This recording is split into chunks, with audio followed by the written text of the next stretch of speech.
Rekan RKN dimanapun Anda berada, kembali lagi bersama diskusi kita yang bukan ini, selalu ditunggu-tunggu ini. Kita selalu ditunggu-tunggu. Kita bertemu di diskusi Titik Temu dengan bersama saya, host Anda, Pangeran Ahmad Nurdin. Diskusi ini adalah program akhir pekan dari RKN Video dan Radio yang membahas isu-isu yang menjadi perhatian kita semua. Dan pada kali ini kita membahas temanya. Ini simpel aja nih, Jokowi Ganjar. Orang mungkin bingung baca judulnya nih, Jokowi Ganjar kok ini apa dipertentangkan atau apa? Bukan. Kita lihat antara Jokowi dan Ganjar dan kita lihat bagaimana turun naiknya kepercayaan publik. Di sini kita ada 3 narasumber di sini. Saya akan sapa persatu. Yang pertama ada Mas Yohan Wahyu, peneliti di Litbang Kompas. Apa kabar, Pange? Selamat sore. Selamat sore. Kembali lagi Mas Yohan ya. Ya, siap. Ini yang pertama kita sebut karena ini yang bikin jadi pembahasan nih. Survei Kompas terbarunya ini yang jadi pembahasan nih, masalah masalah popularitas dan juga tingkat kepercayaan publik dan lain-lain. Terima kasih Mas Yohan sudah hadir di sini. Terima kasih. Dan selanjutnya kita akan menyapa abang kita ini narasumber kita ini sibuk-sibuk semua nih tadi nih. Tadi ini yang narasumber kita yang kedua nih Bang Emrus Yombing. Selamat sore Bang Emrus. Selamat sore. Nih terima kasih sudah menyempatkan Bangnya tadi telat sedikit tadi nyapa mahasiswa-mahasiswanya dulu Bang ya. Betul, karena sekarang kan kampus merdeka. Jadi dari mana pun bisa kita kuliah sekarang. Tapi walaupun setenar apapun mahasiswa tetap disapa Bang ya, tetap disapa. Mantap. Terima kasih banyak Bang Emrus Yombing, pengamat komunikasi politik dari Universitas Pelita Harapan atau UPH. Dan yang terakhir ini luar biasa nih, ini masalah energinya nggak tanggung-tanggung ini. Langsung kita minta datang dari Solo ya. Dari pagi ini berangkat dari Solo. Kita dari Semarang. Dari Semarang. Tempat kelahirannya Mas Ganjar. Jadi dari Lawang Sewu. Jadi ke Solo tempat kelahirannya Pak Jokowi, habis itu ke Semarang tempat kelahiran Pak Ganjar. Bukan. Gimana Bang? Ungaran lebih tepatnya ya. Bang Immanuel Ebenezer, Ketua Ganjar Pranowo Mania. Salah kalau Ganjar Prabowo, nanti jadi pasangan capres itu jangan. Ya. Turun lagi nanti Ganjar yang. Kode jangan Kompas. Ini Bang Immanuel Ebenezer nih, kalau dulu saya ingatnya tuh Joman dulu Bang ya, Joko Mania. Batman dulu ya, lengkap itu. Dulu mania Jokowi, terus pokoknya sekarang jadi ketua GP Mania, Ganjar Pranowo Mania, jangan sampai jadi Ganjar Prabowo. Oke, ini kita udah ngasih kode lu ya? Oh, bukan, Bang. Jangan-jangan udah ngomong aliansi. Nanti katanya survei. Ini kita yang menarik nih, Bang. Yang menarik ini survei Kompas nih belakangan ini kan. Jadi katanya tingkat kepuasan publik terhadap Pak Jokowi sedikit menurun. Saya kan kalau jadi host kita pakai bahasa sedikit aja, nanti banyak atau sedikit nanti yang punya survei yang cerita. Tapi juga ada hal yang menarik, kenapa di sini Ganjar yang disebut. Ini Ganjar Pranowo, Gubernur Jawa Tengah. Ini yang surveinya selalu di atas terus nih ya. Ini di 3 besar terus lah. Itu baru-baru ini katanya kena semprit dari partainya ya. Semprit dari partainya dipanggil dan dikasih sanksi. Mungkin sanksinya orang pikir apa? Sanksinya teguran lisan. Tapi saya ini ada yang penasaran nih, nanti saya ingin tanya nih ke Bang Emmanuel dulu, nanti sebelum ke Bang Yohan.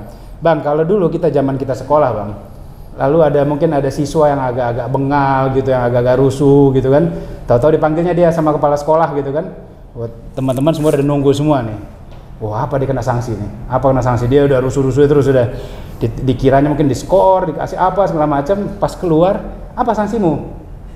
Teguran lisan aja. Nah kalau begitu dulu Bang biasanya nih ya, itu kalau nggak bapaknya jenderal atau bapaknya memang jagoan betul. Nah kalau dengan konteks cerita kita sekarang ini, kalau disambung-sambungkan gimana ceritanya kayaknya tuh Bang Emmanuel? Ya, ini pertanyaan menarik ini. Bertanya sembari memprovokasi. Ya, apalagi di sampingnya Litbang Kompas, sampingnya lagi ahli komunikasi. Ini salah penyampaian, salah pendapat berdampak terhadap pengamat komunikasi dan juga Litbang. Gitu. Jadi saya harus lebih berhati-hati untuk menyampaikan ini. Pertama gini, emang ada ini kan kejadian tanggal 18 ketika penyampaian politik pertama Mas Ganjar di salah satu TV nasional itu di Berita Satu di acaranya Christian. Nah, di acara Christian itu Mas Ganjar coba ditanya soal kesiapan 2024. Kemudian beliau menyampaikan siap untuk bangsa dan negara. Nah, saat itu memang sikapnya dia itu pertama-tama memang yang mendapatkan sikap politik Mas Ganjar itu memang Berita Satu saat itu, dan pertama itu, kedua memang saya yang menanggapi pertama juga sikapnya Mas Ganjar. Nah, atas sikapnya Mas Ganjar yang selama ini kan sebegini, ada keraguan publik selama ini soal kesiapan Mas Ganjar untuk maju di 2024. Pertama itu, kedua partai mana yang mengusung Mas Ganjar, ketiga pertanyaannya lagi siapa wakil Mas Ganjar. Nah, pertanyaan pertama itu sudah terjawab lah, publik sudah merasa puas atas jawaban Mas Ganjar, kesiapan Mas Ganjar, walaupun disanksi, kemudian sanksinya pun juga tidak terlalu berat ya, sanksinya ringan, hanya lisan lah, karena memang tidak ditemukan kesalahan, karena memang pernyataan Mas Ganjar ini sejalan dengan sikap partai. Makanya Asto yang mewakili partai ketika memberikan sanksi tidak ditemukan sebuah pelanggaran, tapi tetap diberikan sanksi. Tapi menariknya, kenapa namanya sanksi itu kan harus ada pelanggaran, tapi tidak ditemukan pelanggaran tapi disanksi. Itu hanya teguran lah, lisan dan sebagainya. Itu sebetulnya saya lihatnya untuk mengimbangi sanksi yang diberikan kepada Dewan Kolonel. Dewan Kolonel itu kan manuver politik yang sebetulnya tidak ada di anggaran dasar dan rumah tangga partai. Makanya Dewan Kolonel disanksi. Nah, kenapa juga saya sebagai pemerkasa Dewan Kopral tidak diberi sanksi? Nah, saya secara moral dan politik mendapatkan sebuah kemenangan dari hal itu. Nah, pasca sanksi itu, saya melihatnya tren Mas Ganjar itu semakin naik lah ya. Saya nggak tahu kawan-kawan lembaga survei atau kawan-kawan Litbang Kompas pasca pernyataan tanggal 18 itu sudah ada belum riset lagi soal elektabilitas Mas Ganjar. Saya yakin trennya naik. Pertama itu, kedua pasti dampak ke partainya juga bagus. Nah, saya ada lagi sanksi, itu sanksi minimum yang diberikan partai, teguran secara lisan. Nggak lama lagi ini ada sanksi maksimumnya. Oke, apa itu, Bang? Sanksi maksimumnya ya Mas Ganjar akan diberikan tiket untuk maju di 2024. Jadi diberikan tiket itu justru sanksi, Bang ya? Iya, karena lu tanggung nih beban ini. Kau harus tanggung nih beban ini. Kamu mulai-mulai, nah, tanggung, selesaikan gitu. Selesaikan tuh, jangan cuman ngomong doang. Kayak gitulah kira-kira pesan yang tersirat yang saya lihat dari apa yang dilakukan partai kemarin tanggal 19.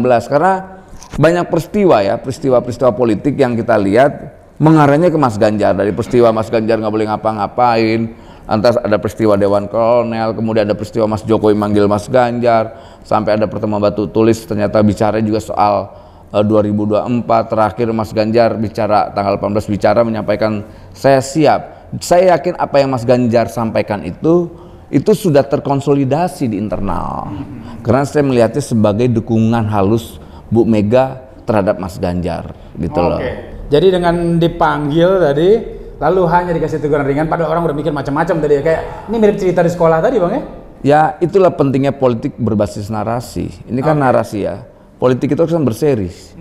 Namanya juga ada judul tuh ya panggung sandiwara ya. Kita ini kan politiknya seperti sandiwara. Tapi ada hal yang ideologis. Memang yang penting lebih prinsip dari sandiwara itu gitu loh.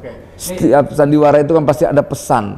Di balik semua itu yang paling kan pesannya kan dari sebuah sandiwara itu mungkin yang nggak kalah penting. Misalnya kayak menarik, dia bilang salah tapi nggak ada salahnya, dihukum, disanksi, tapi sanksi paling minimum juga. Gitu. Nah kayak begitulah. Jadi buat kita yang paham tentang politik itu kan tidak bisa melihat ansi pintu depan. Politik itu tidak pintu depan, pintu belakang, ada kiri kanan depan belakang. Gitu. Kalau orang bilang ada pintu depan, ada pintu belakang, saya tidak. Pintu depan, kiri kanan belakang tuh. Jadi seperti apa tuh namanya itu logonya palang merah itu, depan kiri kanan tuh. Berarti kalau kemarin dianggap ada salah-salah dikit lalu dipanggil, kena sanksinya begitu, berarti besok salah-salah dikit-dikit lagi nggak masalah dong Bang? Ya, kemungkinan besar seperti itu. Kemungkinan besar seperti itu. Karena kan gini, karena kita kan gini, kayak kita hari ini kemarin saya diskusi dengan salah satu elit PDIP, ya mereka tidak bisa menghambat apa yang ini kan ada persoalan kehendak rakyat yang nggak bisa dihambat. Oke. Itu kehendak rakyat itu tidak juga bisa dibeli oleh Mas Ganjar. Yang bisa diambil oleh Mas Ganjar hari ini kan kepercayaan publik. Gitu, kepercayaan publik atau mengambil hati rakyat yang hari ini coba mempercayai Mas Ganjar. Nah, makanya beban inilah yang akan kita lihat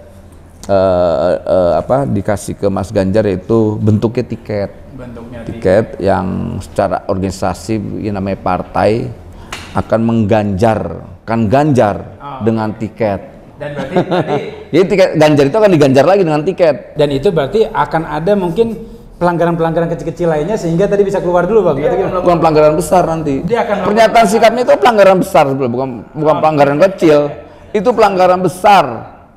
Pelanggaran besar, ya makanya dia akan dikasih sanksi yang lebih besar apa? Menjadi presiden. Wis, oke. Ini menarik. Saya coba ke Bang Emrus. Ini masa kita bicara komunikasi. Ini benar-benar ranahnya komunikasi nih. Bicara pertanda segala macam. Orang pikirnya, wah ini disemprit Ganjar. Ternyata Ganjar Prabowo Mani bilang itu bukan disemprit, itu justru dikasih dukungan secara halus. Karena PDP mungkin masih ada beban gitu untuk menentukan siapa. Karena juga ada Mbak Puan tentunya gitu kan. Nah, gimana Bang Emrus membacanya nih Bang? Baik, saya kira sederhana, termasuk yang dikatakan beliau ini gitu ya. Setiap pesan komunikasi yang dilontarkan oleh para aktor politik didrive oleh kepentingan politiknya. Dari penjelasan beliau sudah jelas Ganjaris gitu ya. Tidak mungkin lagi mania, apapun namanya lah, pendukung Ganjar lah, udah jelas. Artinya bahwa tidak ada pesan komunikasi politik itu di ruang hampa, by design semua. Dan punya agenda dan syarat dengan nilai. Kalau kita pakai pendekatan konstruktivis dan kritis, tidak boleh kita pakai memahami fenomena komunikasi politik dari pendekatan objektif, seolah-olah hitam putih. Tidak demikian. Oleh karena itu dikatakan tadi banyak pintu kan, walaupun secara teoretikal dikatakan panggung belakang, panggung depan. Kalau dia ada lagi kiri kanannya kan, jadi panggung kiri, panggung kanan. Nah, kemudian kalau kita bicara tentang teguran itu, sebenarnya bisa kita lihat dari dua hal. Positif bagi partai politik dan positif bagi Ganjar. Positif, jadi tetap positif. Positif dua-duanya. Kenapa? Sama-sama kompak ini positif. Cuma saya bisa katakan apakah itu by design atau tidak. Perlu pendalaman. Kan? Tapi positif yang mendukung Ganjar. Nah, positifnya bagi partai politik di PDI menunjukkan keberaniannya, konsistensinya menegakkan aturan dan peraturan yang mereka buat menurut mereka. Gitu ya. Sekalipun Ganjar boleh dikatakan elektabilitasnya menjanjikan gitu ya, tapi mereka bukan tidak menongor, mereka akan tegur. Kenapa? Karena memang partai PD Perjuangan ini menunjukkan bahwa siapapun, termasuk yang Dewan Kolonel tadi kan gitu. Jadi tidak sekedar ekuivalen seperti yang dikatakan karena ini ditegur maka ini ditegur, tidak demikian. Tetapi menunjukkan bahwa partai-partai ini berani mengambil sikap kalau tidak sesuai dengan etika atau peraturan yang berlaku, berbeda dengan partai lain. Tapi sesuai etika nggak sih Bang? Nah, mereka yang menentukan itu kan. Saya tidak lihat kalau etika Abang mereka. Dari sisi komunikasinya Mas Ganjar selama ini? Kalau bicara etika komunikasi yang berlaku umum, saya tidak bicara etika yang berlaku di internal mereka, karena setiap etika itu berlaku secara subjektif dan spesial. Nah, secara umum saya melihat dari pesan yang dikatakan itu ketika dia tanya apakah siap, yang dijawab Ganjar adalah apa sih yang tidak siap untuk bangsa dan negara, bukan siap untuk jadi presiden. Saya kira secara etika umum boleh. Tetapi etika yang berlaku di mereka internal sama halnya logikanya. Etika di rumah tangga dia sama etika rumah tangga saya bisa berbeda. Tetapi kita akan tarik daripada etika berlaku umum gitu ya, secara umum tidak. Nah, kemudian positifnya bagi Ganjar Pranowo, dia katakan dia terima sanksi itu, kan begitu? Dia ini menunjukkan Ganjar sebagai pemimpin yang satria. Karena tidak ada manusia yang sempurna. Jadi dia berani mengambil risiko atau menerima sanksi itu. Karena setiap kali orang kalau misalnya dituduh melakukan pelanggaran hukum atau pelanggaran etika, dia kan tetap berdalih, cari pembenaran yang terjadi. Saya kira banyak sekali tuh, oh ini misalnya contoh diduga korupsi, Banyak itu di ruang publik sekarang ada tokoh tertentu kan yang menyangkut Formula E gitu kan. Nah, berbagai argumentasi sudah muncul seperti itu. Artinya bahwa Ganjar adalah seorang yang satria, menerima daripada pemberian sanksi itu. Nah, oleh karena itu saya berpendapat bahwa apakah Ganjar akan diusulkan oleh PDI Perjuangan ke depan untuk calon presiden sangat dinamis, sangat relatif. Tidak ada kepastian. Kenapa?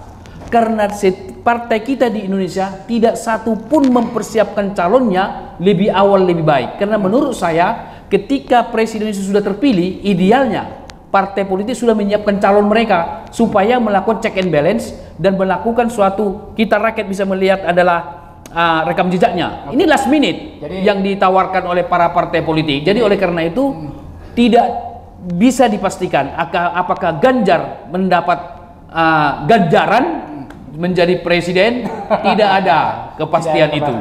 Sangat anomali. Tapi ini menarik, berarti kalau kemarin orang mungkin berpikir nih Pak PDIP belum jelas arahnya semua segala macam. Memang masih belum jelas sampai sekarang. Betul. Tapi bukan tanda ini pecah berarti Bang ya. Nah, ini tadi sudah makin seru nih. Tadi kita bahas gimana Mas Ganjar. Ini kita sambungannya Mas Jokowinya belum ini. Baru Mas Ganjarnya aja tentang gimana dipanggil, dianggap melakukan kesalahan. Walaupun tadi kata Bang Eben ini kesalahannya nggak jelas nggak ditemukan, bukan nggak jelas. Sekjen tidak disalahkan salahnya, tapi tetap disanksi. Nah itu mungkin ada banyak makna di situ. Tapi kalau tadi kan kita berandai-andai dengan makna-maknanya, tapi kita di sini ingin nanya ke Mas Yohan nih. Ini sesuai judul kita Jokowi dan Ganjar, dan gimana sih sekarang orang kan banyak menyambungkan juga Jokowi lalu Ganjar, atau nanti benar atau enggak nih ke Bang Eben ini. Tapi dengan survei Jokowi belakangan ini agak-agak turun. Walaupun kalau kita bicara survei untuk elektabilitas Ganjar sih masih aman-aman saja. Ada yang perlu diperhatikan nggak belakangan untuk Pak Jokowi, dan juga tentunya ini katanya kan ada sambungan dukungan antara keduanya. Silakan Mas Yohan. Iya, Kompas sebenarnya juga tidak meneliti khusus ya apakah ada korelasi antara Jokowi dan Ganjar gitu ya. Itu ke Bang Eben nanti ya. Jadi yang jelas survei kita kan dilakukan secara berkala tiap 3 bulan ya. Kita mengevaluasi kinerja pemerintah, sejauh mana kepuasan publik pada kinerja pemerintah. Memang selain tema evaluasi pemerintahan, kita juga mengangkat isu soal elektoral tentu ya, terkait partai maupun capres menjelang pemilu 2024. Memang secara umum evaluasi terhadap kinerja pemerintah memang menurun ya, tingkat kepuasan publik kemarin terakhir di angka 62%, padahal di Juni itu 67%. 5% ya. Itu lumayan turunnya ya? Turunnya 5%. Ada beberapa poin yang memang menyumbang penurunan tertinggi itu di aspek ekonomi dan penegakan hukum ya. Salah satunya aspek ekonomi tentu 3 bulan terakhir ini kan isu kenaikan BBM, beberapa kebutuhan pokok yang kemudian sangat mempengaruhi persepsi publik. Ini yang menyumbang banyak ya persepsi publik, sehingga mereka merasa menilai kinerja pemerintahan ini sedikit banyak memang mengalami penurunan. Nah, menariknya kalau kita lihat latar belakangnya Pak Nge, misalnya responden kalau dulu sebelum-sebelumnya isu evaluasi ini memang terkesan partisanship ya, isu partisan. Jadi kalau saya pemilih Jokowi cenderung mengapresiasi lebih tinggi.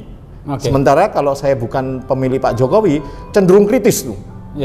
Di survei kita yang Oktober ini dimensi partisanship itu agak berkurang, karena baik pemilih Jokowi, simpatisan Jokowi maupun yang bukan simpatisan Jokowi itu menyatakan hal yang sama gitu ya. Jadi ada simpatisan Jokowi yang mungkin di survei sebelumnya dia masih puas, sekarang memang cenderung menurun semua. Jadi kita lihat memang fakta di lapangan ya, memang isu kenaikan BBM itu kan sangat banyak mempengaruhi persepsi publik ya terkait kebutuhan mereka sehari-hari, sehingga pada tingkat tertentu ketika ditanya bagaimana kepuasan mereka terhadap kinerja pemerintah saat ini memang cenderung menurun. Salah satu aspek yang menurun itu adalah kinerja di bidang ekonomi. Kemudian yang kedua itu kinerja di bidang hukum ya. 3 bulan terakhir kita tahu kasus kasus misalnya pembunuhan Brigadir J yang kemudian menyorot institusi Polri, kemudian terakhir tragedi Kanjuruhan itu sedikit banyak kemudian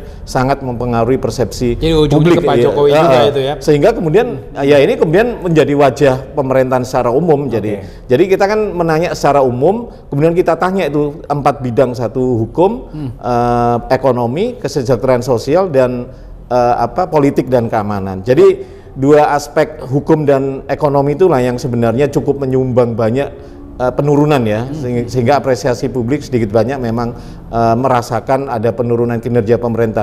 Tapi apakah ini sesuatu yang wajar? Kalau kita bandingkan dulu ya memang wajar ketika pemerintah di ujung akhir gitu ya. Tapi memang penurunannya tidak sedahsyat ini 5%. Kadang landai, tapi dia masih aman relatif di atas 50%. Dulu eranya Pak SBY pun di periode kedua di akhir-akhirnya memang terjadi penurunan ya. Kenaikan BBM kan juga dirasakan juga pada saat era Pak SBY. Tapi memang yang menarik di sini hampir semua responden baik itu simpatisan Pak Jokowi maupun bukan relatif lebih objektif ya melihat dibandingkan survei-survei sebelumnya yang isunya masih partisan gitu ya. Jadi ini yang gejala ini yang menurut saya di satu sisi menjadi masukan bagi pemerintah ya, 2 tahun sisa pemerintahan ini mestinya memang harus digenjot dengan kerja-kerja yang lebih tapi ada yang melegakan juga ya. Jadi saya ingatnya kita sempat bahas di 3 atau 4 minggu lalu ya. Waktu itu sempat bahas tentang kekhawatiran orang tentang partisanship itu. Nah ternyata di survei terbaru dari Kompas ini itu memberikan gambaran juga. Ternyata kalau kondisinya memang lagi berat, nggak sebegitunya kok partisanshipnya itu. Kami menduga sih memang faktor pengalaman ya. Jadi memang persepsi kemudian ditambah pengalaman sehari-hari ketika BBM itu ya, mungkin sedikit banyak kemudian responden kemudian lebih cenderung mempersepsikan ini lebih menurun gitu ya. Jadi pengaruh faktor-faktor itu. Tapi kalau dikaitkan harapan, nah ini harapannya masih relatif memberikan harapan gitu ya. Misalnya apakah yakin 2 tahun sisa pemerintahan akan bekerja lebih baik, itu relatif itu masih. Itu keyakinan mengenai itu relatif nih, 2 tahun terakhir akan lebih baik atau enggak, itu naik atau turun? Relatif stagnan ya di angka, tapi relatif masih lebih baik ya. Masih di atas 65% lah, sampai 70% tingkat keyakinan mereka. Artinya apa? Ini kan harapan ya. Publik masih berharap pemerintah ini memang kinerjanya bisa lebih baik lagi di 2 tahun sisa pemerintahnya ini. Itu. Iya, Mas Iwan, saya penasaran kalau dalam surveinya Kompas ini ada nggak sih Mas menilai tadi? Kalau tadi kan walaupun tidak menilai nih antara hubungan Jokowi dengan Ganjar atau restu apa segala macam, tapi dalam survei itu menilai nggak sih dari yang disurvei pemerintah itu dia kecondongan kemana atau gerakan politik ada nggak terekam dalam yang condong kemana maksudnya siapa? Dari Pak Jokowinya gitu, dari presiden, gerakan politiknya segala macam, persepsi masyarakat terhadap gerakan politik itu nggak ada? Nggak, kita nggak nanya menurut Anda kemana arah dukungan Pak Jokowi, kita nggak ada pertanyaan itu. Tapi kalau kita lihat segmentasi pemilih Pak Ganjar itu memang dominan adalah pemilih Jokowi di 2019. Nah itu angka itu masih tetap? Masih relatif tetap. Jadi 100% pemilih Pak Ganjar itu hampir dominan itu adalah pemilih Pak Jokowi di 2019 kemarin. Ya sekitar 40-50% itu pemilih berarti, Pak Jokowi. Ini walaupun datanya belum tentu ada sekarang nih. Berarti ada dong data di survei Kompas ini yang mengatakan pemilihnya Jokowi itu kalau dominannya nanti milihnya Ganjar atau Puan atau Pak Ganjar itu jelas. Kalau berdasarkan survei ya, responden kan kita juga nanya 2019 kemarin milih presiden siapa gitu ya. Nah itu ketika kita crosskan, kalau saat ini pilpres milih siapa, Pak Ganjar, kita cross dengan pilihan tadi. Ternyata responden yang memilih Pak Ganjar jika saat survei itu dilakukan pilpres itu dominan adalah pemilih Pak Jokowi dulu di 2019. Jadi ya dengan kira-kira sekarang apa yang terjadi pada Pak Jokowi menurun itu akan berefek nggak? Nah itu kalau kita lihat tidak secara linier ya. Jadi aman-aman aja Bang Eban. Kalau kita lihat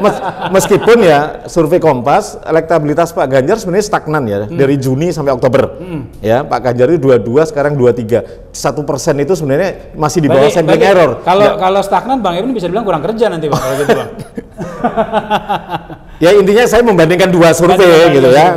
2 survei masih stagnan, tapi memang ada penurunan di elektabilitas Pak Prabowo. Nah, pemilih Pak Prabowo lebih banyak beralih ke Pak Anies. Larinya ke Pak Anies. Ini pendengar nih, tadi kita dapat penjelasan panjang tadi dari Kompas ini, tapi yang menarik tadi ketika Pak Jokowinya turun, ternyata Pak Ganjarnya masih stagnan. Nanti kita tanya ke Bang Eben dan Bang Emrus gimana ceritanya kok bisa sana. Bang Emrus, saya coba ke Bang Emrus. Nih, ini kita bicara Jokowi, Ganjar, tentunya kita bicara PDIP. Kita bicara ini pesan-pesan, sinyal-sinyal. Ini sebenarnya PDIP ya jelas lah. Dia punya satu tiket untuk satu capres-cawapres sendiri sudah cukup dari sisi kursi di DPR dan suaranya. Nah, tapi kan orang tunggu-tunggu ya. Kalau tunggu-tunggu, dan tadi Bang Eben langsung bilang, ini nanti tunggu aja, akan ada pelanggaran, tanda kutip pelanggaran besar, sehingga nanti di Ganjarnya adalah tiket untuk Pak Ganjar. Apakah memang ini PDIP memang harus digerojok-gerojok dulu, didorong-dorong dulu? Ini kan banyak yang bilang dorong-dorong nih dari Ganjar dan timnya Bang Eben ya. Nah, atau memang ya itu nggak akan pengaruh bagi PDIP untuk dalam menentukan pilihannya? Baik, saya pikir PDIP ini adalah partai yang sudah matang dan sudah dewasa, bermain juga di kancah ruang publik gitu ya. Saya tidak tahu apakah ini desain atau tidak desain karena saya tidak melakukan penelitian ke PD Perjuangan. Tetapi dengan pewacanaan tentang Ganjar Pranowo, Puan Maharani dan lain-lain sebagainya, itu memposisikan dari segi komunikasi pemasaran politik bahwa mereka bisa berada pada top of mind. Kalau bahasa kampung kita Indonesia, pokoknya. Nah, nanti pada titik tertentu seperti Jokowi nanti, bahwa Ganjar atau Puan Maharani yang diajukan nanti, bahwa akan ada kecenderungan masyarakat karena sering diwacanakan, maka pokoknya Puan Maharani, pokoknya Ganjar. Ini sudah top of mind. Jadi ini udah berpasti dua itu ya, nggak mungkin ada nama lain. Bisa saja kemungkinan yang lain. Tetapi kalau didorong katakanlah tokoh yang lain, di mana popularitasnya bahkan elektabilitasnya belum terlihat, terus terang kalau itu didorong akan membutuhkan effort yang luar biasa. Karena secara komunikasi pemasaran politik, semakin populer seseorang, semakin sikap seseorang tertarik atau senang dengan sosok tertentu, maka biaya politik untuk memasarkan itu lebih mudah, lebih murah dibanding memunculkan tokoh baru. Ini akan kos akan tinggi. Jadi oleh karena itu pertimbangan atas yang saya jelaskan itu, dan PD Perjuangan sudah melihat itu karena mereka sudah sangat berpengalaman, mereka pasti mengajukan yang kos politiknya lebih murah, yaitu Puan Maharani dan Ganjar Pranowo yang mungkin salah satu yang diajukan. Kalau bicara kos politik juga kita bicara hasil survei berarti atau gimana? Salah satu variabelnya. Salah satu variabel untuk memasarkan itu hasil survei, popularitas dan elektabilitas, dan katakanlah kesukaan masyarakat kepada tokoh tertentu. Alangkah baiknya misalnya katakanlah Litbang Kompas meneliti tentang kesukaan. Jadi popularitas, liking, baru purchasing atau voting behavior. Tidak hanya sekedar elektabilitas. Jadi ada loncatan di situ sebenarnya. Itu kesadaran tentang Ganjar atau Puan, baru kemudian langsung elektabilitas. Ada variabel intervening variabel yang belum diteliti, yang belum diamati, yaitu liking, kesukaan. Karena itu akan bisa mendorong popularitas, mendorong liking mendorong purchasing atau katakanlah voting behavior. Nah, ini langsung ke sana. Oleh karena itulah saya berpendapat bahwa saya berhipotesa. Ini hipotesa saya berdasarkan fakta di lapangan dan teori-teori dan konsep komunikasi pemasaran politik tidak jauh dari dua sosok ini. Kalaupun misalnya mereka mengedepankan katakanlah perjuangan ideologi yang mereka inginkan, garis politik, misalnya Puan Maharani ini kan cucu ideologis dari Bung Karno dan cucu biologis. Nah, kalau Ganjar Pranowo cucu ideologis, tidak biologis. Nah, pilihan mana? Karena kalau menurut saya, kalau dua-duanya dikombinasikan lebih baik bagi PD Perjuangan, cucu ideologis atau anak ideologis dan anak biologis. Kenapa? Karena itu akan lebih loyal dibanding hanya anak ideologis atau cucu ideologis. Karena ini bisa akan lebih cair. Nah, tergantung apa yang dipilih oleh PD Perjuangan, tetapi dengan konsekuensi. Bu Mega kelihatannya masih pusing di antara dua itu ya? Bisa saja itu, tetapi dengan konsekuensi. Kalau memang yang dipilih adalah biologis dan ideologis, sementara elektabilitasnya belum tinggi, bisa kemungkinan mereka akan guncang nanti di pilpres yang akan datang. Karena kompetitor kita lihat adalah muncul nama yang dibawakan oleh Nasdem adalah Anies, misalnya seperti ini. Ini punya pemilih setia, loyal. Nah, tetapi ketika Ganjar dibawa nanti, ini akan bisa secara hipotetis akan bisa memenangkan dibanding Anies. Oleh karena itu analisis saya bahwa Anies menunggu kalau boleh PDI Perjuangan mencalonkan, mengusung yang bukan Ganjar. Karena peluang mereka menang akan terbuka, tetapi ketika Ganjar yang diusung, saya kira akan ketat dan bisa memungkinkan memenangkan kandidasi. Tapi jadi, dengan catatan. Jadi kalau bagi Anies Baswedan nih, kalau bisa lawannya jangan Ganjar. Ya, menurut analisis saya, karena akan lebih mudah. Tapi ketika Ganjar yang dihadapkan dengan Anies, karena kita lihat bahwa Ganjar elektabilitasnya di atas Anies, kemudian kinerjanya misalnya antara Anies dengan Ganjar tidak begitu signifikan, artinya variabel produk kinerja sebagai gubernur tidak begitu berpengaruh. Jadi kalau yang dipilih nanti oleh PDIP, kalau kita bicara sekarang kacamata sekarang, yang dipilih selain Ganjar itu merugikan PDIP. Kemungkinan secara hipotetis saya akan Anies bisa pemenang pada putaran kedua. Karena bisa kalau sempat nanti 3 pasangan atau 4 pasangan berarti 2 putaran. 2 putaran ini justru yang kalah pada putaran pertama justru penentu pemenang karena bisa dimobilisasi. Suara itu di panggung belakang politik. Sekalipun diucapkan, wah kami tidak arahkan. Siapa bilang tidak diarahkan di panggung belakang kan? Demikian. Bang Eben, ini kalau disebutnya pendukung GP mania, sebaiknya sebut GP mania aja biar nggak salah ngomong nanti kan. Ini kalau sudah pasti kan bilang ya Ganjar pasti lebih kuat gitu kan dari misalnya Mbak Puan. Tapi abang sependapat juga kalau yang dipilihnya nanti misalnya Mbak Puan itu akan sedikit banyak menguntungkan calon lawan dan merugikan PDIP. Tadi kalau kalkulasi variabel yang tadi disampaikan Bang Emrus tadi kan jelas ini persoalan elektabilitas, kedua dampak elektoral. Nah, secara elektabilitas kalau menurut beberapa lembaga survei kan Mas Ganjar tetap teratas ya dari 3 para kandidasi ini. Pertama itu, kedua PDIP juga partai yang sangat rasional, apalagi dengan slogan hat-trick 2024 menang. Nah, dia juga butuh calon atau kandidasi yang memiliki dampak elektoral. Ditambah kita lihat lagi gerakan-gerakan pendukungnya hari ini kan begitu luar biasa ya. Semua itu bergerak. Tapi memang Bu Mega masih punya pertimbangan dari 3 variabel itu. Ada suara rakyat, kemudian beberapa lembaga survei, kemudian elektoral itu. Nah, 3 itulah saya yakin akan menjadi pertimbangan Bu Mega sebagai ketua umum. Karena prinsipnya partai itu kan rasional. Nah, rasionalitas politik itu adalah di mana mengimplementasikan dia menang, bukan kalah. Kalau soal emosionalitas, ya dia pasti akan memilih anak. Jadi biologis. Bu Mega kalau memilihkan emosionalnya, ya milih anaknya. Tapi kan partai tidak begitu. Partai itu kan rasional. Tidak bisa gini. Apapun yang namanya kekalahan itu pasti punya dampak psikologis. Itu nggak bisa dibohongin.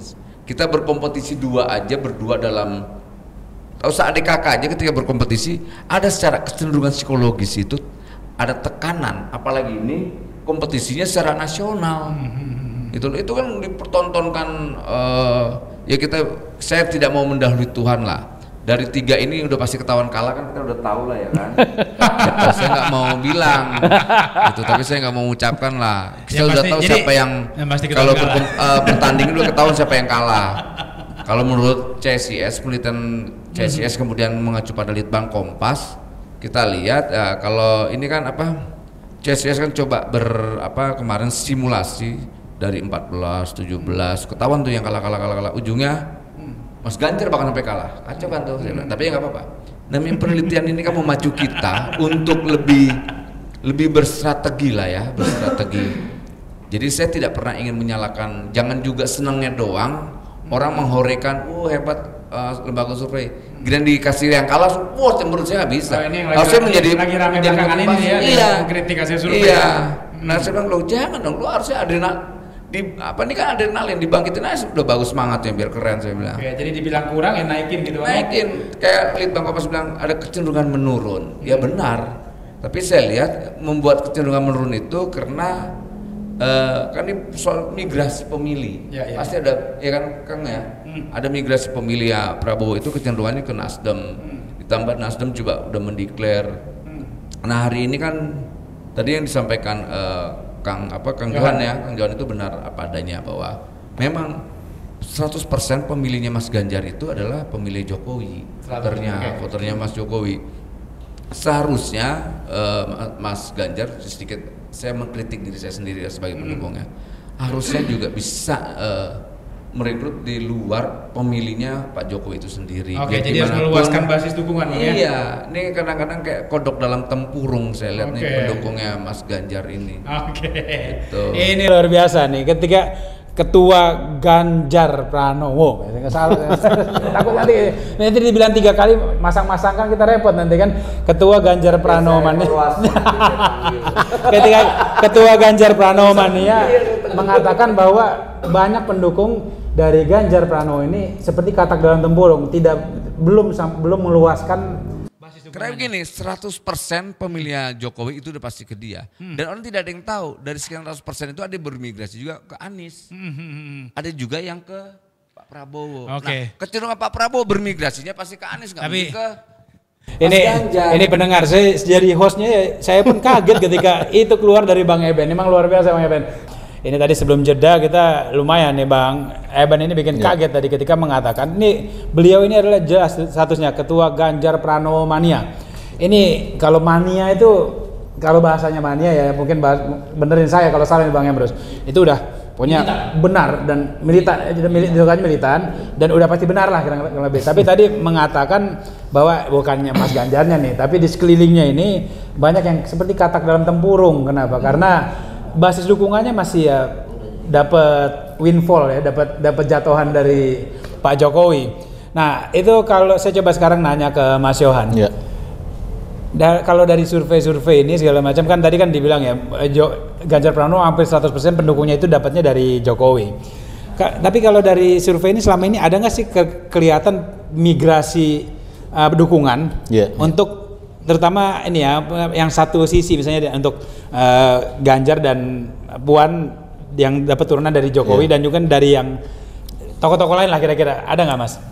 Ya kalau soal migrasi, karena memang kita tahu ya survei Kompas mulai Januari saja ya 2022 3 kali survei, ini 3 nama itu sudah menguasai 60% elektoral responden. 3 nama teratas ya. Jadi Pak Prabowo, Pak Ganjar, Pak Anies ini total elektoralnya kalau di total itu 60% lebih 60% dari responden. Artinya sisanya 35-40% ini banyak nama gitu ya.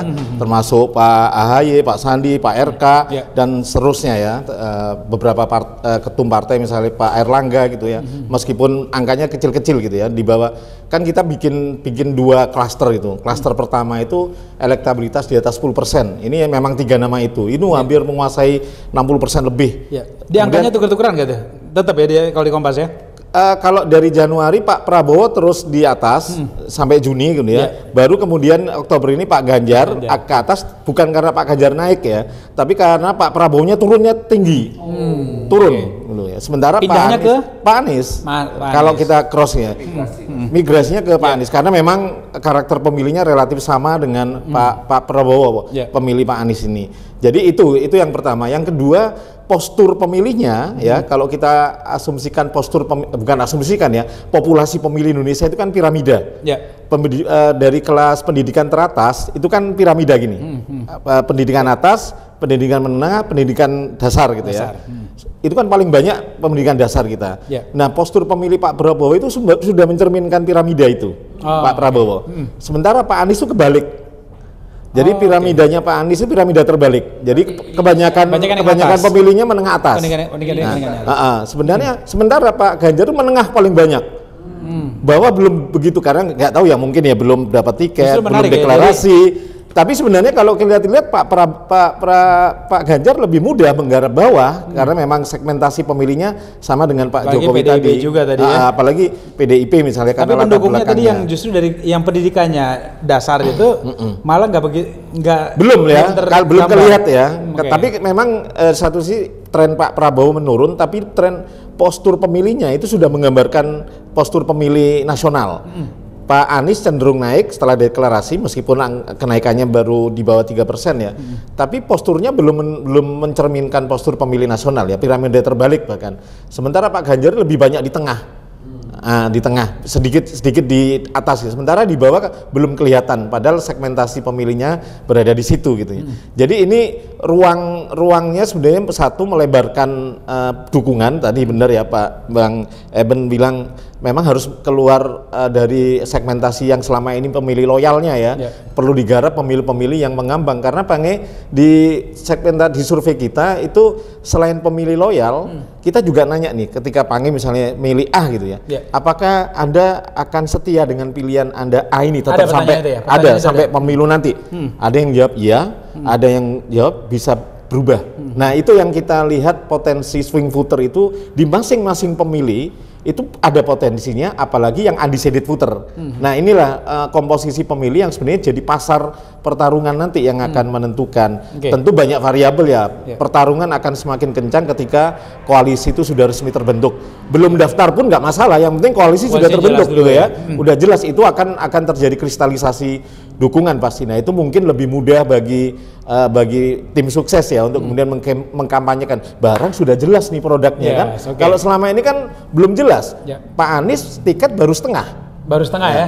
Belum Pak Ganjar mau deklar belum dapat tiket. Lagi ngerocok-rocok dulu ya. Apalagi belum kemudian calon wakil presiden, karena aspek calon wapres itu cukup menentukan ternyata. Karena kalau kita lihat dari 3 kali survei kok nggak bergerak gitu ya.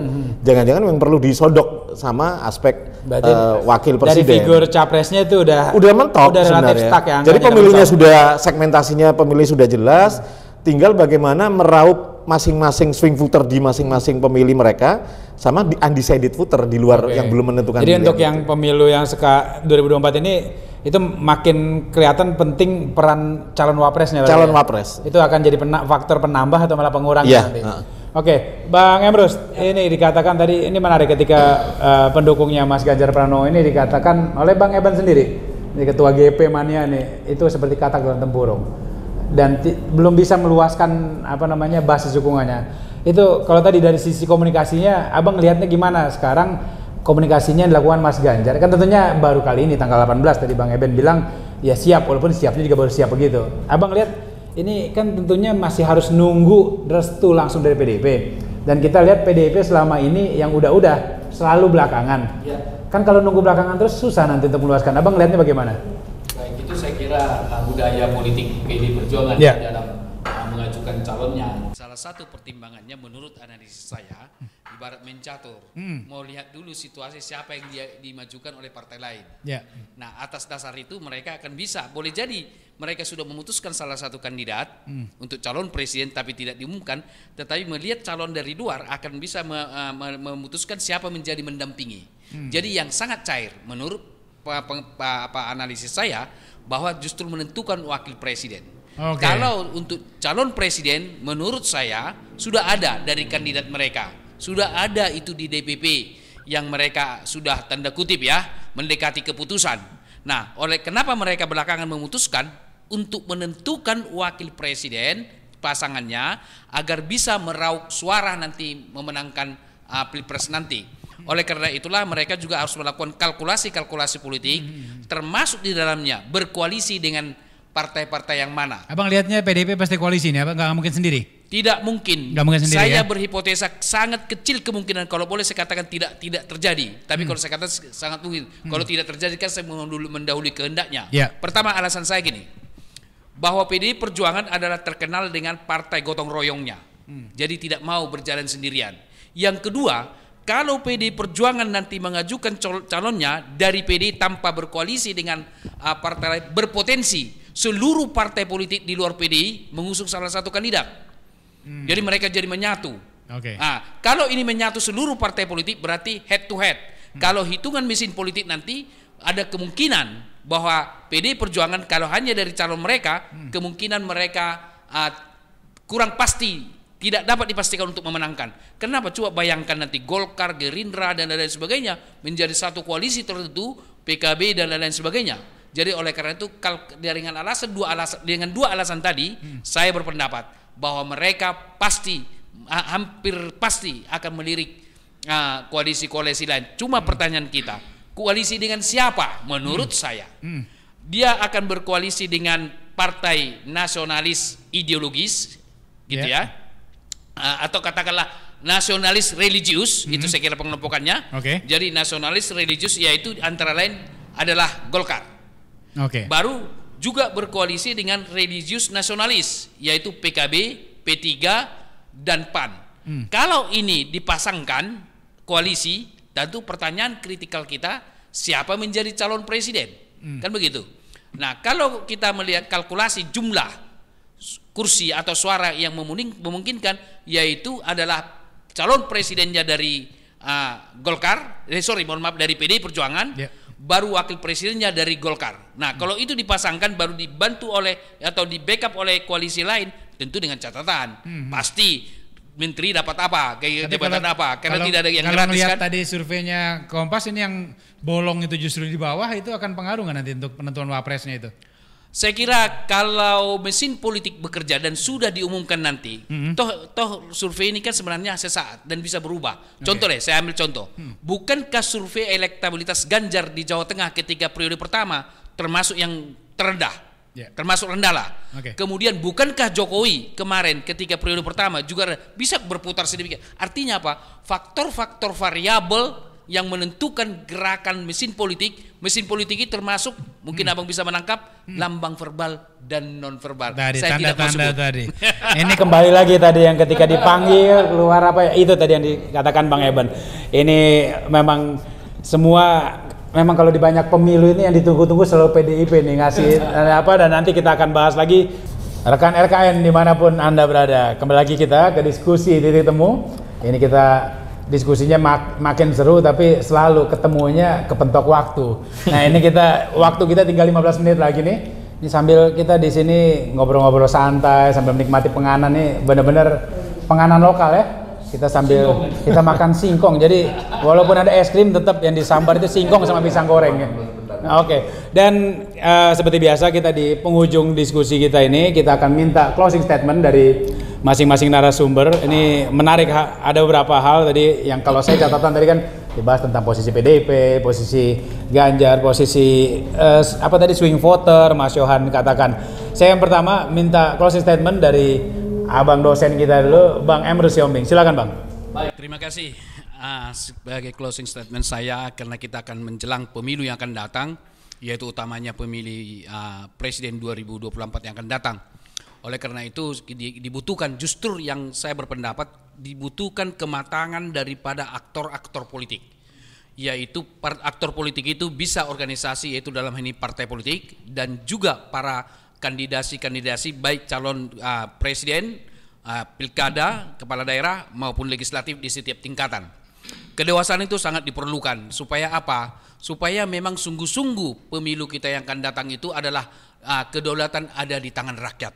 Tidak nanti yang terjadi adalah mobilisasi, gesekan-gesekan di grassroots. Oleh karena itulah maka kalau misalnya nanti mereka sudah maju, ada suatu kelompok masyarakat tertentu mensounding tentang politik identitas yang sempit, katakanlah mempertajam suku, agama atau kepercayaan, alangkah baiknya kalau itu mengupgrade suatu kandidat tertentu langsung atau tidak langsung, dan pasti akan mendowngrade tokoh tertentu.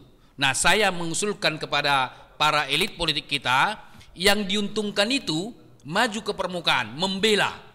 Saya tidak setuju itu karena itu tidak sesuai dengan alam demokrasi kita, yaitu adalah Bhinneka Tunggal Ika, dan itu dilakukan di Amerika Serikat. Ketika salah satu kandidat di downgrade, yang diuntungkan ini yang maju ke permukaan membela kawan bersaingnya. Inilah yang disebut kedewasaan berdemokrasi.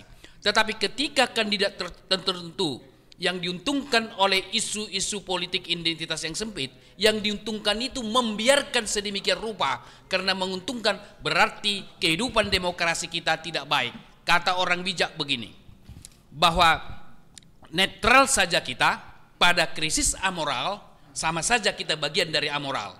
Artinya ketika ada orang yang di downgrade, kita membiarkan begitu saja karena menguntungkan kita, sama saja dia calon tersebut adalah politician pragmatis yang haus akan kekuasaan. Kita butuhkan bangsa ini adalah politician negarawan membawa bangsa ini 5 tahun ke depan, karena efeknya tidak hanya sekedar pembangunan 5 tahun ke depan dan untuk seterusnya. Kenapa? Karena presiden 5 tahun itu akan membuat kebijakan, peraturan, perjanjian internasional dan berkelanjutan untuk Indonesia berikutnya. Jadi tidak sekedar hanya bertanggung jawab hanya 5 tahun. Jadi kita harus membawa demokrasi kita ini yang berkemanusiaan yang beradab. Saya katakan sila kedua, kemanusiaan yang adil dan beradab.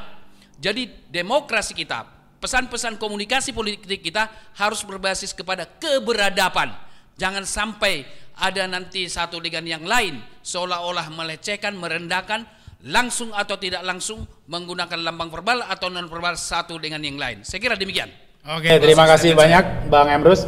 Ini kuat sekali pesan-pesannya tadi dari closing statementnya nih. Dan selanjutnya saya lanjut ke Bang Emmanuel Ebenezer, Ketua Ganjar Pranowo Mania. Saya tekankan terus ini biar nggak kena ini nanti. Ngomong Ganjar Prabowo.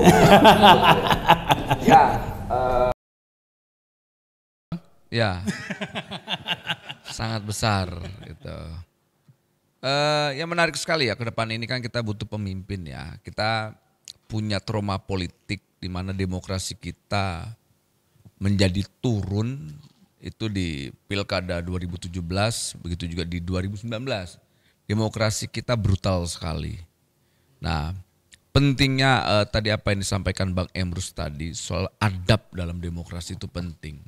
Makanya berkali-kali saya bilang menyampaikan bahwa butuhnya rekonsiliasi itu penting. Kalau seandainya kita bicara tentang demokrasi kemudian dukung-mendukung tapi tanpa ada sebuah rekonsiliasi, menurut saya ini bahaya. Semakin tidak berkualitas demokrasi kita. Contohnya sederhana, kemarin persoal Kanjuruhan aja, cuman supporter bola aja bisa mati 100 berapa 90 80. Ya. Berapa? 134. Nah, sekian gitu yang meninggal. Apalagi soal pemilu ini. Saya khawatir nanti korban lebih banyak karena kenapa? Tidak punya basis rekonsiliasi itu. Ayo kita ngakuin ya bahwa 2017 2019 itu kesalahan kita bersama. Oke. Butuh pengakuan gitu loh.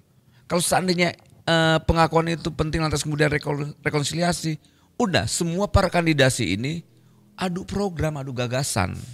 Mas Anies kan belakangan ini bicara tentang keadilan. Lantas Mas Ganjar itu bicara tentang pelayanan publik yang berbasis anti korupsi. Karena sama sebenarnya menarik nih. Tinggal di antara dua kandidasi ini siapa yang punya kemampuan untuk mengimplementasikan gagasannya. Kayak begitulah. Jadi tidak lagi basisnya dukung A, dukung B. Tapi bicara tentang program ini bisa gak lo jalanin. Gitu loh. Bisa gak kalian jalanin ini mandat rakyat ini jangan kemana-mana. Jangan ditipu lagi rakyat gitu loh. Udah gini, kita sudah kebal lah ditipu-tipu ya. Ditipu dengan politisi-politisi ini sebetulnya. Udah kapalan kita ditipu sama politisi lagi closing ini. Gitu loh. Jadi maksud saya, ya rakyat dengan generasi milenial ini kan beda generasi nih ya. Generasi milenial dengan industri digital ini kan enak, kritik itu mudah sekali gitu loh. Tidak terlalu susah, apalagi men-tracking orang, lo bohong atau kagak, lo nipu atau enggak gitu loh. Itu bisa ke-tracking banget, bisa wah saya enggak korup, bung tiba-tiba kasus A keluar. Saya nih memenuhi kota kemarin DP 0% ternyata cuma berapa persen. Nah kayak gitu-gitu penting lah. Nah inilah makanya di era digital ini menariknya semua perilaku-perilaku elit yang seakan-akan jujur tidak berani lagi ngeblasting dirinya. Wah saya berpihak. Kebuka tuh semua. Artinya Mbak Google, Tuhan kedua di dunia ini namanya Mbak Google itu gampang sekali membuka aib. Gitu loh. Kalau Tuhan kan tidak ya. Tuhan itu dengan menegur disimpan. Kalau ini Mbak Google ini ngeri. Itu siapa yang sulit mencari tentang saya. Gampang nyari Bang Emrus semua yang ada di sini. Tracking orang ngapain aja ketahuan tuh. Gitu loh. Disajikan dengan Mbak Google segitu banyak dari tahun berapa, tanggal berapa, disajiin tuh. Makanya nanti ke depan nanti marilah para politisi ini, para pemimpin ini. Kalau dulu kan politisi itu dulu pelawak itu ditonton dengan cemberut. Tidak diketawain bos. Nah sekarang politisi bicara hal serius diketawain. Sebaliknya Ya kan? Sekarang politisi bicara serius diketawain. Artinya apa? Berubah. Politisi seperti badut sekarang. Gitu. Nah, ya semoga nanti ke depan nanti adalah gagasan-gagasan kebangsaan, gagasan buat bangsa ini yang ditawarkan dan itu bisa diterima dan itu bisa diimplementasikan. Oke. Seperti itu kira-kira Mas Pangi ya. Terima kasih banyak Bang Emmanuel Ebenezer. Ini benar-benar padat sekali ini. Padat sekali ini closingnya itu tadi. Luar biasa Bang Emmanuel Ebenezer, Ketua Ganjar Pranowo Mania. Terima kasih Bang, dan terakhir kita minta closing statement dari Bang Yohan Wahyu. Tapi tadi untungnya itu udah closing statement. Kalau nggak closing statement sih kita nanya tadi sebelumnya kena tipu atau gimana Bang Bang Eben atau gimana nih? Ya silakan Mas Yohan. Ya, sepakat tadi ya dua pembicara tentang closing statementnya. Yang pertama mungkin 2 tahun sisa pemerintahan memang akan dihadapkan pada agenda-agenda politik yang tidak mudah bagi pemerintahan Jokowi ya.